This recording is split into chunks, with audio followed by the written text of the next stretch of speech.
Bidding goodbye to the museum, I made my way to the St. Petersburg International Economic Forum, in which a number of prominent voices on cultural exchanges and future of civilizations were also featured. Vladimir Yakunin, chairman of the Dialogue of Civilizations Research Institute, is one of these voices. Originally a powerful business leader in Russia, he has found his passion in brainstorming about how civilizations should and could inspire us.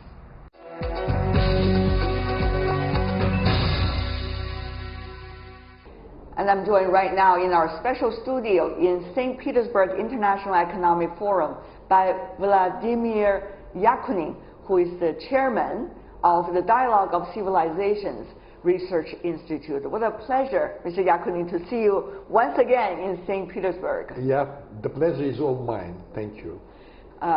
Sir, you've been working earlier as the chairman of the Russian RIO, so you know the importance of infrastructures.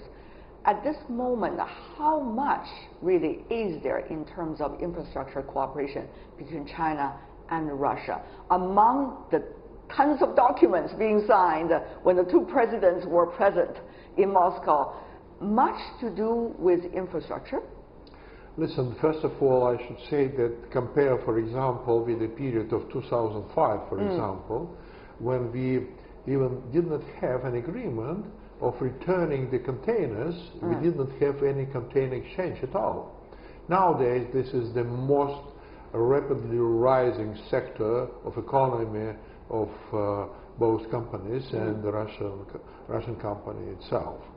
Of course, you know, I suppose we need to consider development of infrastructure in terms of Road and Belt Initiative and the need for Russia.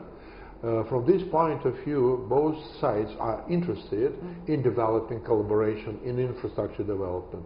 The recent opening of the bridge between, you know, China and Russian territory, this is a good example. Right.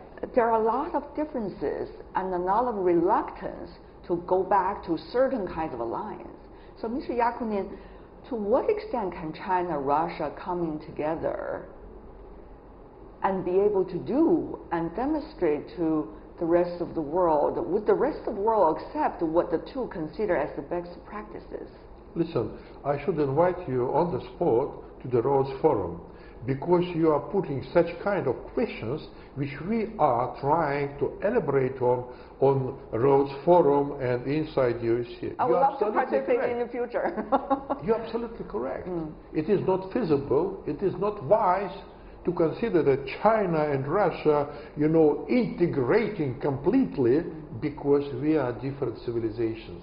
Civilizations can have dialogue, they can collaborate, but they cannot, you know, demolish the, you know, the differences between civilizations, because historical, cultural, religious, etc., etc., etc. But because nobody knows now how to construct how to promote the future geopolitical and geoeconomic infrastructure and geopolitical system architecture in view of this, you know, trade war, sanctions, etc. I suppose the collaboration and the close work between two countries in shows, in BRICS, etc., can provide the features of the future global institutes, because we remember that all the changes in the history of mankind were occurring through the wars. The Second World War was the most devastating. So we need to find the way to change ourselves, to change our politics, to change our economic approaches without major clash. That is the most essential. And both countries, China and Russia, we can add to this India, we should add to this Europe, United States of America, Latin America. We need to promote this idea of dialogue and idea of new construction without demolition through the wars. Well, this is a city of a lot of history, Mr. Yakunin. Since you've been researching about civilizations, St. Petersburg, a place where Tsar Peter the Great was trying to borrow the best ideas of the world to put it into a city that he's passionate about. Many wonder when our ancestors, no matter for what political reasons, had the mind to be able to absorb the best and humble enough to go in plain clothes to different European capitals to try to find what the best are. If they could do that, what does it take for us to open our minds? Listen, I suppose it is easy for China. And of course, it the is same easier for Russia. Maybe it is more difficult for Western world. Why is that? For example, you perspective. mentioned St. Petersburg. Yekaterina the Great greatly supported United States when, you know, it was just the period of creation of the state. Tsar Alexander sent the navy to both sides of the United States to protect from the possible Navy invasion during the Civil War in the United States of America. Ask any Americans, do they know anything about that? No. So I suppose we should open our minds. We should learn from history. And we should learn from the mistakes of the others, not from our own mistakes. And that is the way. That's why I'm saying that, you know, states, they are negotiating.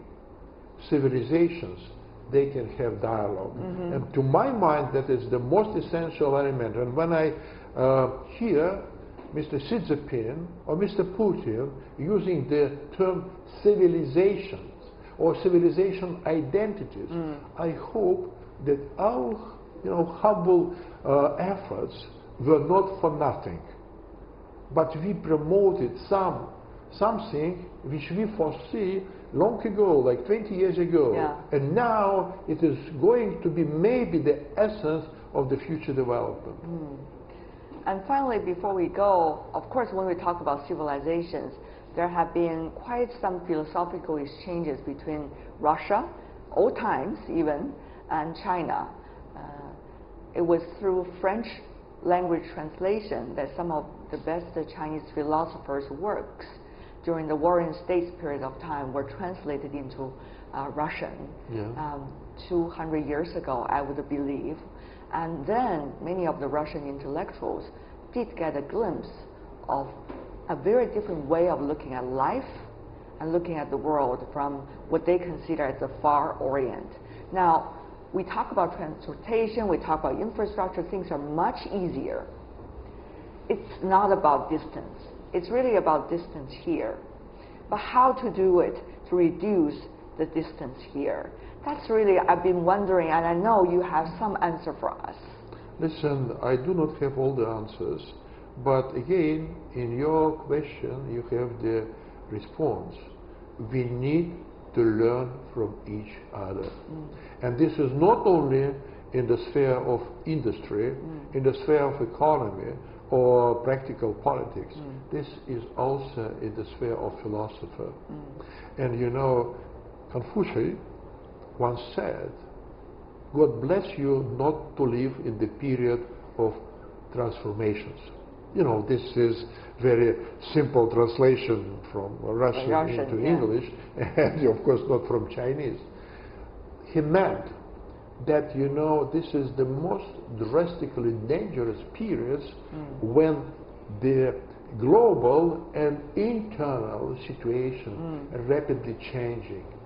People are leaving behind of the events, and they can commit mistakes.